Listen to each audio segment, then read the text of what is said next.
As the 80s turned to the 90s, the industry giant that was D&D, and by extension TSR, was facing a crossroads. Tabletop gaming had evolved, and the burgeoning collectible card game market was exploding.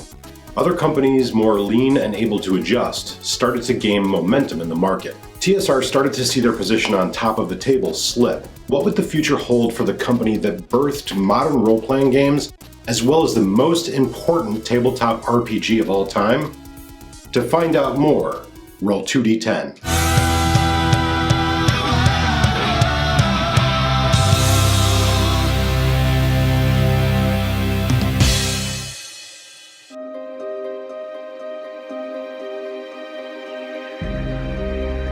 Welcome back to the History of Gaming in 6,000 words or less. I'm Nathan.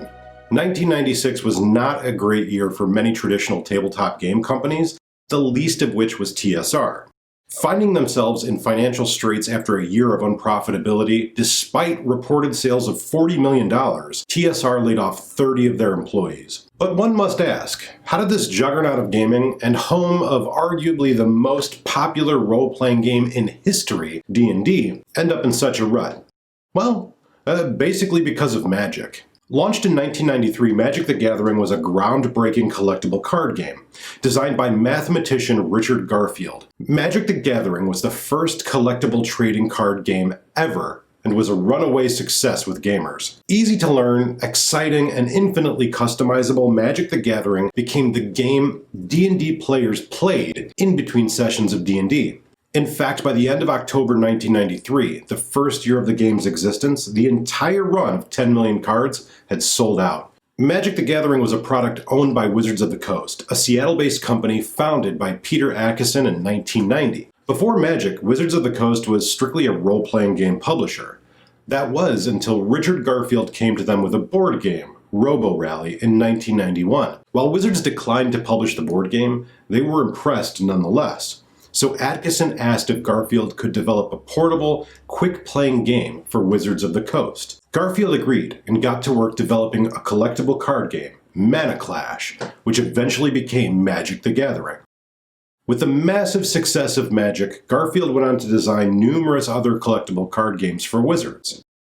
Meanwhile, Wizards of the Coast expanded their tabletop gaming titles, purchasing games like Slay Industries, Ars Magica, and many more. Meanwhile, under the direction of Lorraine Williams, TSR had expanded into a diverse array of products like comic books, magazines, and the Buck Rogers line of games, which Lorraine Williams owned. Oddly similar to early practices of TSR, this expansion did not prove profitable. This failing expansion might have been due, in part, to TSR over-publishing the Dungeons & Dragons brand. By the early to mid-90s, there were dozens of expansions and supplements which led to further watering down consumer desire for the product. It tastes a fuckhole. TSR's sales lagged significantly, and by 1995, Magic the Gathering and the growing CCG market had taken another big chunk of their sales. TSR attempted to capitalize on the success of games like Magic and regain ground against companies like Wizards of the Coast and Games Workshop. TSR launched Dragon Dice, a collectible dice game, in 1995. In a move all too familiar by now, TSR banked on the success of new products to pull them out of the hole. This, along with a six-fold increase of hardcover publications, left TSR financially exposed. TSR just didn't have the money to pay for shipping, storage, or printing of their core materials. In fact, they weren't even in possession of their own printing plates. In short, the publisher of D&D was over a barrel. And then, at the end of 1996, Random House returned 1/3 of TSR's products. While the company posted $40 million in sales in 1996, they started 1997 with $30 million in debt. Longtime employees and freelancers began leaving in droves, many threatening lawsuits for unpaid wages. And that, my friends, is the end of the party for TSR. ¿Dónde está mi dinero? Okay, dame 5 minutos. Solo 5. ¿5 minutos? ¿Quieres 5 pinche minutos, Danny? No tengo 5 pinche minutos. Unable to create a financial plan to get TSR out of the red, let alone pay their own employees, Lorraine Williams sold TSR to Wizards of the Coast. Well, actually, pardon me. I think it also bears note that TSR may have lost a great deal of fans and clout in the community due to their extremely litigious nature. TSR made it a point to sue many of their former creatives over intellectual property rights and royalties. An acts that would be similarly replicated by other large game publishers in the age of the internet. White Wolf. TSR thought it would be a good idea to go after fans as well. TSR began threatening legal action against customers who created scenarios or characters using the D&D rules and then shared them online. It's also worth noting that Wizards of the Coast would later introduce the new D20 system in D&D 3rd edition, in large part to avoid these types of childish legal pitfalls with future collaborators and fans. And so, like the greedy titular dragons in their cash cow game, TSR were clearly motivated by squeezing every nickel and dime out of their customer base. And ultimately, this was a significant contributing factor in their demise. Their sweet, sweet demise. Thanks, Professor, for that totally unbiased opinion. Yeah. Anyways, where was I? Sorry. Wizards of the Coast purchased TSR in 1997 and immediately got to work developing a 3rd edition of Dungeons & Dragons. Wizards continued to publish D&D under the TSR name until the release of the new edition in 2000. Gone were the days of 2 separate game lines, counterintuitive rules, THAC0, and arduous character creation systems. Additionally, as Professor Power Gamer mentioned, Wizards of the Coast developed a standard rule system called the D20 system. This allowed Wizards of the Coast to focus their attention on core material and expansions, while letting other companies develop modules and adventures externally using the new open license system. You might remember a name from a previous video by the name of Jonathan Tweet. He and other major contributors like Monty Cook, Skip Williams, Peter Atkinson, and Richard Baker developed a new system that included a core mechanic for system resolution. This core system was not intended to be a universal rule set, but more of a launching point for easy adaptation. After the 2000 launch of D&D, there was a massive boom in the fantasy gaming market. Hundreds of new third-party products followed, and the term advanced was phased out of the game. I already said that, like, 4 or 5 lines ago. And then, a D&D movie hit theaters in 2000 titled Dungeons & Dragons. I suggest we lay low, let the whole thing blow over, come back, rob everybody. There's one small problem. Problem? I kinda...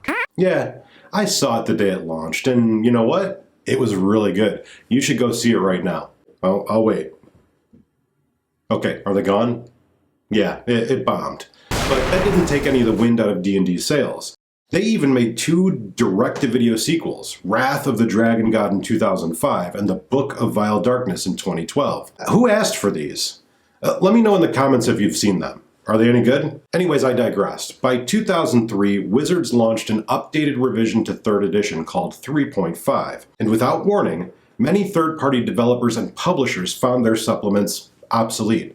Additionally, Wizards of the Coast did not update the D20 trademark to the new revision. Sadly, the market for D&D suffered from the same problems as many other popular game lines of the late 90s and early 2000s. Oversaturation of the market with subpar products. So, unsurprisingly, sales of D&D slipped as consumers lost confidence and interest in the game once again. Okay, onward. Actual sales numbers are unavailable, but this time is generally considered to be the D20 bust. Many games continued to flourish during this time, but the overall expansion of the D20 system entered a recession. Then in 2005, Wizards announced that a 4th edition of D&D was under development. This new edition was intended to streamline gameplay and create an overall better game experience. But let's take a quick detour to mention an adjacent but equally important game. Back in 2002, a company named Paizo had taken on publishing duties of both the Dungeon and Dragon magazines, the 2 magazines that had been around for decades to support the game. Well, in 2007, in anticipation of the launch of the 4th edition of D&D, Wizards of the Coast decided not to renew Paizo's publishing license. After this bit of bad news, the leaders at Paizo anticipated that third-party publishers like themselves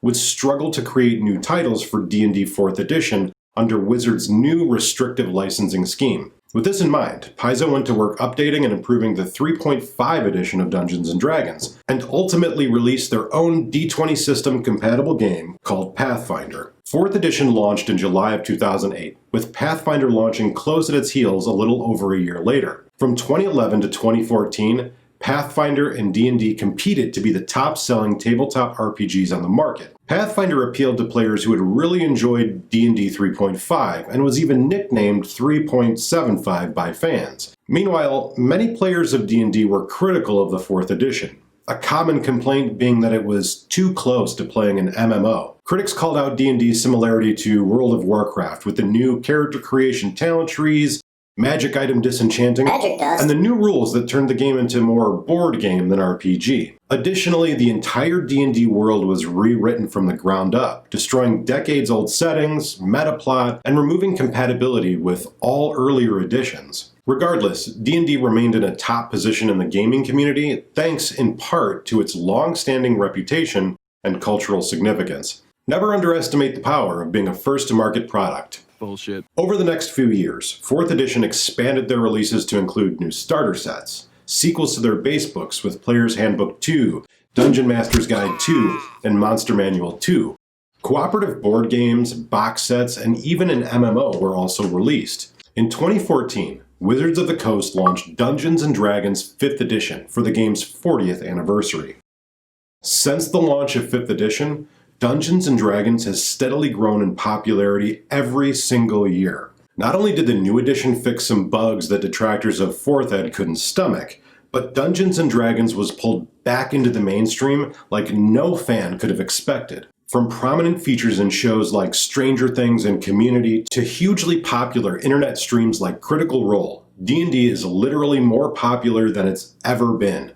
2019 was the biggest year for Dungeons & Dragons ever. Like, ever. It was even more popular than it was in the 1970s and 80s, with 2019 seeing its 6th consecutive year of growth for the game.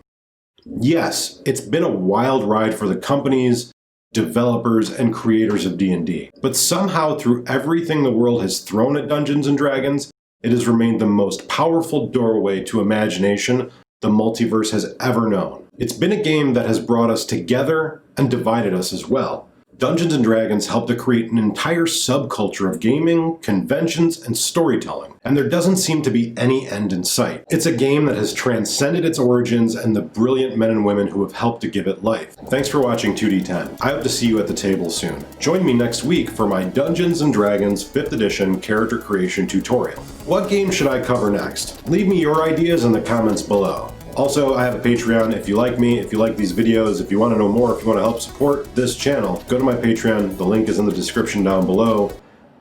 Do a thing. Thank you. Intro, it's the intro. For example, I could cover other game. Well, actually, pardon me. Oddly similar to earlier practices of oddly similar a drinky poo.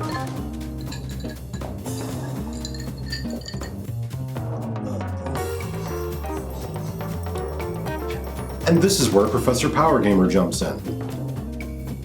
Well, actually, pardon me. For example, are you like, hey, stop covering all this non-Vampire the Masquerade shit? Give me some more World of Darkness. Or are you like, yeah, I like you, but also talk about other games that I'm totally into that aren't these World of Darkness vampire-y. Do it, whatever. Just tell me what you want. Tell me what...